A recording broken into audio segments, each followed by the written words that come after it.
semester mata kuliah teknik khusus yang diampu oleh Ibu Dokter Fatma Nafriza, SPDMI. Video konseling ini menggunakan teknik khusus yaitu teknik relaksasi. Halo Eva. Apa kabar? Apa kabar? Alhamdulillah baik Kak. Silahkan duduk. Oke, aku di sini ya? Iya, baik.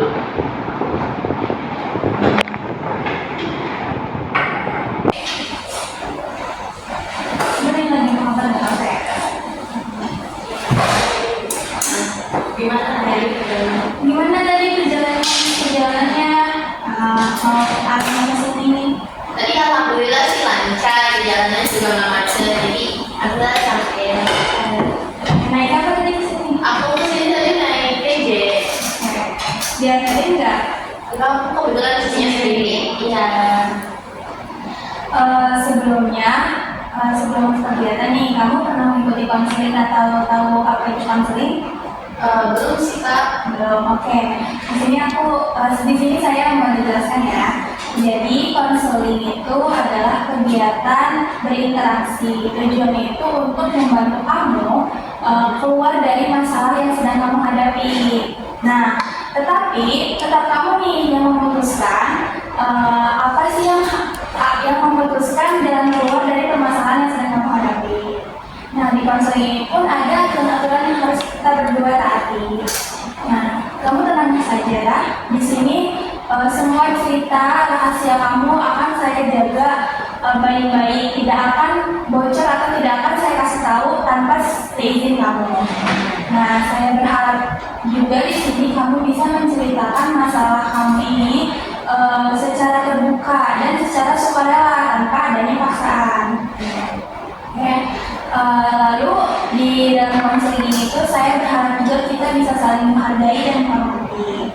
Apakah kamu paham sampai sini? Saya sudah paham gimana nanti kita konseling hari ini. Oke, bisakah dimulai konselingnya? Ayo bisa. Oke. Bagaimana perasaan kamu hari ini? Kalau hari ini cukup baik. Perasaannya cukup baik. Oke. Boleh sekarang ceritakan masalah apa yang sedang kamu hadapi hari ini? Kalau hari ini belum ada, tapi di beberapa hari yang lalu sih Kak. Iya, boleh masalah yang sedang kamu hadapi? Yang saya lagi sering memendam perasaan saya ke orang tua terutamanya, lebih tepatnya ke orang tua. Oke, tadi kan bilangnya memendam perasaan. Perasaan seperti apa sih yang kamu pendam? Saya ada perasaan sedih sama marah, lumayan marah sih. Selain itu, ada lagi nggak perasaan yang kamu pendam? Yang itu aja. Itu aja, berarti lebih ke perasaan negatif yang kamu pendamnya. Iya. Oke. Tadi kamu bilang memendam perasaan ke orang tua. Apakah ada selain dari orang tua? Kalau sejauh ini sih lebih ke orang tua sih. Nggak ada yang kayak teman atau yang lain nggak ada. Berarti kamu sering terpendamnya itu perasaannya ke orang tua. Nah, ada nggak sih keadaan atau situasi tertentu kamu tuh memendam perasaan itu, atau setiap hari kamu memendam perasaan itu? Perasaan sebenarnya ada di situasi tertentu, kayak nggak selalu kayak saya selalu memendam perasaan. Misal kalau saya lagi capek kan itu kan juga emosi yang saya rasain itu saya bisa komunikasiin, bisa ngomong. Kalau saya lagi capek, soalnya seminggu itu pulang sore mulu, gitu bisa. Tapi ada beberapa momen gitu yang harus saya sampaikan. Oke, berarti perasaan yang kamu pendam, perasaan marah dan sedih yang kamu pendam ini ada di beberapa situasi saja, keadaan saja. Boleh diceritakan di saat seperti apa keadaan itu secara rinci? Jadi mungkin yang beberapa hari lalu baru dirasain gitu ya. Itu kalau misalnya orang tua lagi berantem, nah itu kan saya kan misal baru capek nih pulang kuliah, terus orang tua berantem gitu kan. Terus tapi benernya tuh biasanya lebih kayak saya tuh yang gak bisa kontrol emosi. Itu tuh kalau misalnya marah tuh habis marah terus kayak mau marah ngomong gitu, terus habis itu mau keluar kayak mau udah aku mati aja kayak gitu. Itu yang bikin saya kayak rasanya kayak ini apaan sih berisik banget, kayak bisa nggak sih omongan tuh dijaga. Saya kan capek gitu kan, kayak dengerin gitu mulu, emang nggak apa-apa ya misalnya dari saya dan sudah itu juga saya kan juga masih kuliah ya kayak gitu. Boleh tahu kamu berapa bersaudara? Oh ya kalau saya satu, saya dua bersaudara, dari adik saya satu, umurnya lumayan jauh, sekarang 4 tahun umurnya. Nah, di saat ayah kamu dengan ibu kamu berantem, bagaimana ekspresi ibu kamu saat ayah kamu berbicara seperti itu? Ibu saya kadang kembali kayak nyautin, tapi maksudnya kayak nyautin kayak apain sih sama nggak gitu, kayak apain sih ngomong gitu mulu kayak gitu, ngomong kayak ibu. Berarti di saat itu kamu juga punya perasaan sedih dan marah kenapa ayah bisa ngomong seperti itu, tapi tidak bisa kamu luapkan. Iya betul. Oke. Apakah ada lagi situasi selain waktu ayah kamu berbicara seperti itu? Di situasi kayak gimana? Selain dari situasi itu? Oh maksudnya Kamu biasanya marah. Itu sih yang nggak ada sih yang menjawab Pak. Karena apa namanya, saya kan sebagai anak yang lebih capek, terus habis itu kemudian ayah saya yang udah tua, udah termasuk udah lanjut usia, nah emang kayak punya penyakit juga kan, maksudnya sering ngomong-ngomongnya tuh punya penyakit asma, jadi tuh saya jadi kayak katanya kalau saya tuh gue nggak mau banget bikin di rumah tuh bising, pokoknya kalau misalnya saya walaupun saya datang sama ibu saya, tapi ada saya ujungnya marah padahal nggak untuk sama anak saya, jadi dia mau narik kayak mama di rumah tuh berisik, terus karena tahu dia punya penyakit, nah saya mau udah keluar tuh jadi pengen aku tuh mati aja kayak gitu, yang betul kan alamat saya kan ayah saya tertarik kan dia dari Betawi gitu ya, itu mau itu sos banget, itu bikin saya sesek gitu, kayak saya sakit banget gitu. Kalau saya lagi dengar omongan kayak gitu, ya terutama kan kalau orang tua ya kan, saya kan pengen orang tua saya tuh melihat saya itu bisa sukses, memang udah mau wisuda gitu sih Pak. Tadi kan kamu bilang ayah kamu sedang punya penyakit, tetapi sedang ayah kamu alami Asma, yang bulan ada kontrol rumah sakit. Di saat ayah kamu kontrol, siapa yang menemani beliau? Kalau saya ibu udah dari luar lagi pas itu saya cuma antar bapak sendiri. Oke. Tapi tadi kan ayah kamu tidak bisa mengungkapkan perasaan marah dan sedih itu kepada orang tua, keduanya atau salah satunya saja? Kalau ayah itu kayak gitu masalahnya, yang sama keluarganya. Kalau ke ibu sebenarnya kadang itu kalau misalnya itu lagi di situasi kita lagi menghemat, tapi ibu malah lebih penting keluarga di kampung. Itu tuh bikin saya kayak kenapa sih selalu bikin orang lain, sedangkan keluarga di sini tuh gak didengerin kayak gitu. Itu yang bikin saya nggak bisa ngomong kayak gitu, maka saya cuma menjawab kamu itu nggak ngerti apa-apa, jadi kayak nggak usah ikut campur, itu orang tua itu ada apa, tapi juga kalau kita ngerasain kayak gitu yang saya nggak bisa. Yang itu tuh kayak ya kan gue juga nggak mau kayak aku kayak gitu, kayak kan nggak mungkin dengan orang tua. Itu yang bikin kayak saya tuh tahan kayak sesuatu kayak ngomong kayak nggak bisa kayak gitu. Nanti tadi setelah saya dengar cerita kamu, di saat kamu tidak bisa mengungkapkan perasaan kamu kepada orang tua, perasaan marah dan sedih, itu ada juga ya kayak gejala-gejala fisik yang kamu alami, tadi seperti sesak. Selain itu ada lagi nggak? Karena kalau misalnya itu cuma kayak gitu lah ya, biasanya kalau habis di obat kayak gitu saya sendiri di kamar, mau itu terus kayak sering ngomong kangen ya kayak gitu kesel gitu lah. Kangen sih, maksudnya saya pengen ngungkapin kayak jadi beneran yang beneran lagi.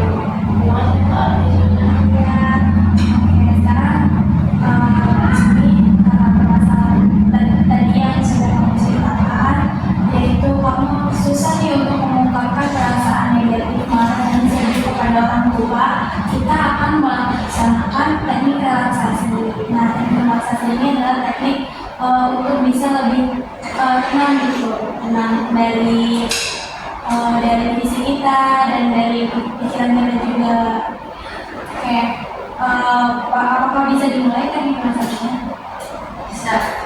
Kita ngelakuin teknik relaksasinya apa maksudnya? Iya, jadi sekarang kita melakukan teknik relaksasi pernapasan. 4, 7, 8. Mungkin kamu sudah tahu atau sudah pernah dengar? Belum ya. Jadi teknik relaksasi 4, 7, 8 itu yang dimana kamu menarikkan nafas 4 sampai 4 hitungan, lalu ditahan selama 7 hitungan dan dihembuskan selama 8 hitungan. Bisa kita praktekkan bareng-bareng? Oke, sekarang tarik nafas 1, 2, 3, 4, tahan 1, 2, 3, 4, 5, 6, 7, hembuskan 1, 2, 3, 4, 5, 6, 7, 8. Nah, mungkin dari teknik relaksasi pernapasan ini di saat kamu sedang merasa marah atau sedih, kamu bisa nih langsung melakukan itu kayak karena kamu tidak bisa mengungkapkan perasaan kamu kepada orang tua dan itu membuat dada kamu sesak. Nah, itu kamu bisa menggunakan teknik relaksasi pernapasan yang sangat mudah ini. Bisa dipahami? Bisa. Iya sih, saya baru tahu ya teknik itu. Mungkin terus gampang juga, tapi kalau saya lagi ngerasain seperti itu, saya mau coba teknik relaksasi ini. Ya, oke. Selanjutnya di sini juga teknik relaksasi itu bukan hanya di dalam pernapasan saja, tapi di sini saya akan mengajak kamu untuk bisa lebih tenang lagi, tidak bisa lebih terima lagi perasaan itu, bahwa kamu itu memiliki perasaan sedih dan marah yang harus diungkapkan. Nah, di sini akan saya setelkan beberapa instrumen. Nah, kamu sekarang duduk dulu yang nyaman. Sudah nyaman? Belum. Ini nggak apa-apa? Oke. Sudah nyaman? Sekarang pejamkan mata kamu.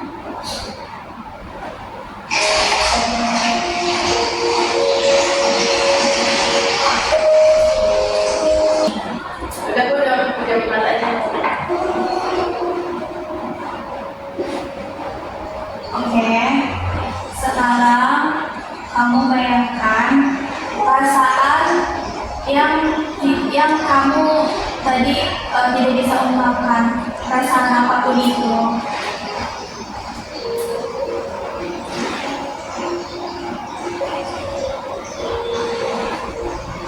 Oke, sekarang perasaan apa yang paling tidak bisa kamu ungkapkan kepada orang tua kamu?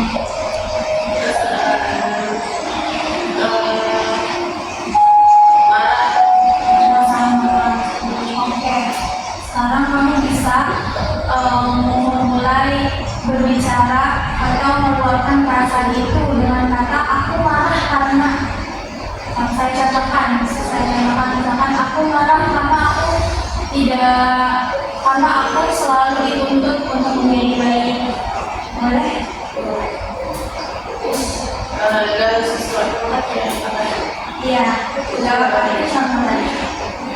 Aku marah kalau misalnya kalau misalnya lagi marah tiba-tiba bilang mati dulu. Ayo keluarkan saja luapkan di sini. Apa saja yang membuat kamu marah.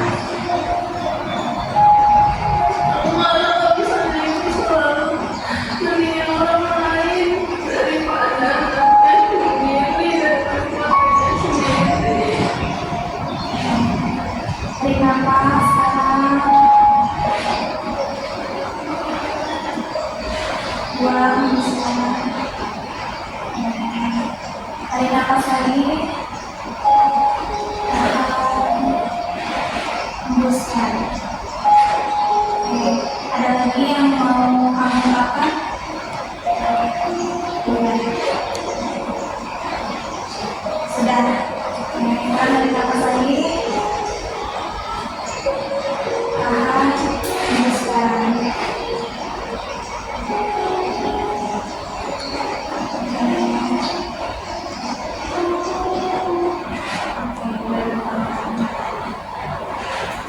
Bagaimana perasaan kamu tadi setelah kita makan relaksasi?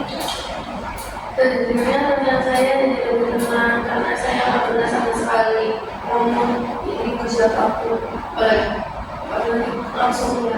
Jadi saya merasa saya udah bisa melepaskan remu, saya cukup mendampingi. Oke, berarti sekarang kamu sudah tahu ya bahwa perasaan negatif, marah dan sedih itu boleh kalau diungkapkan dengan cara yang baik dan benar, dengan cara bicara yang sopan. Apalagi kan itu orang tua, jadi kamu boleh juga cerita nih. Kalau kamu susah untuk bercerita kepada teman, boleh datang lagi ke sini bercerita kepada saya untuk mengungkapkan perasaan itu, karena jika perasaan kamu selalu dipendam terus, nah apa juga yang akan terjadi kepada kamu? Saya juga jadi serta tidak berpikir sendiri. Nah, iya itu. Jadi karena berbuntut perasaan negatifnya, jadi bisa memunculkan overthinking dan stres. Ada lagi yang ingin kamu tanyain? Kalau yang berpikir bisa nggak ada nggak apa harus setiap saya lagi nonton saja atau di keseharian gitu bisa Oke, teknik relaksasi itu bisa setiap hari dilakukan, tidak hanya pada saat kesal atau marah, tapi bisa misalkan kamu lagi kuliah kan tadi, kamu presentasi, kamu gugup, kamu tegang, terus berat kamu gemeteran, kamu bisa melakukan teknik relaksasi yang mudah yang tadi saya sudah ajarkan, yaitu teknik relaksasi 478. Jadi kamu ingin melakukan itu? iya karena menurut saya ini sih jadi saya ingin tahu ini bisa dilakuinnya tuh di kapan aja sebenarnya.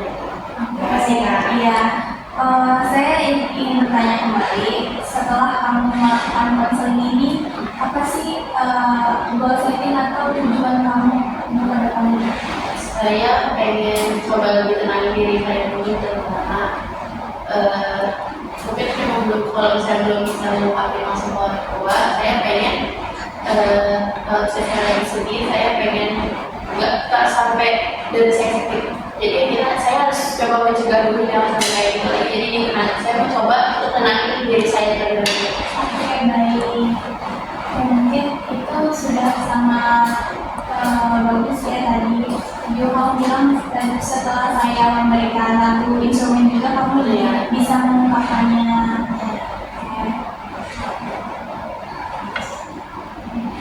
Jika apakah kamu ingin ada sesi selanjutnya atau nanti bisa via WhatsApp sama saya? Ya maksudnya kalau misalnya saya itu saya terapi kalau saya pengen lanjut cerita lagi terkait udah saya menerapin teknik ini, kan saya bisa menghubungi kakak lagi ya. Kalau kan Iya, nggak apa-apa banget. Boleh nanti kamu WhatsApp ke WhatsApp saya saja ya. Oke, terima kasih kita. iya terima kasih ya kak.